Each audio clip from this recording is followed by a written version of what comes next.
Hello বন্ধুরা, আমার ভিডিওতে সবাইকে অনেক অনেক ওয়েলকাম। আর সবাই কেমন আছে কমেন্ট করে জানিও। আর মোটামুটি ভালোই আছি। তো সকালবেলা দেখো বিস্কিট খেয়ে আমার শুরু হলো। তো আজকে অনেক সকাল সকাল উঠে গেছিলাম, তো সেই জন্য মাকে বললাম একটু মুড়ি মাখিয়ে দাও, মুড়ি খাবো। তো দেখো মা এত টেস্টি করে মুড়ি মাখিয়ে দিয়েছে, সঙ্গে ছিল চা।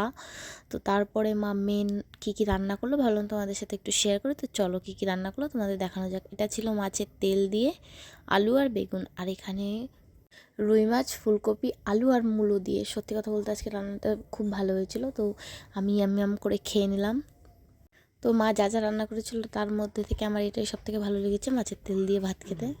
তো যাই হোক, তারপরে দেখো খাওয়া দাওয়া করে আমি চলে গেছিলাম আমাদের বাড়ির সামনে রাস্তায় একটু হাঁটতে। আর আমার মার হাতের রান্না খাবার, আমার হাত হলুদ হবে না, দেখেছো হাতের অবস্থা কী হয়ে গেছে। তো ওইসব বাদ দাও, দেখো আমাদের বাড়ির সামনে ভিউটা কী সুন্দর। বিলে এত বৃষ্টি হয়েছে, বিলে পুরো জল এখনও রয়েছে। তো আমার বাড়ির সামনে আসলে তো মনটা পুরো ফ্রেশ হয়ে যায়। আশা করি তোমাদেরও ভালো লাগলো। ভিডিওটা ভালো লাগলে একটা লাইক, কমেন্ট আর শেয়ার করে দিও। আবার দেখা হবে নেক্সট কোনো ভিডিওতে।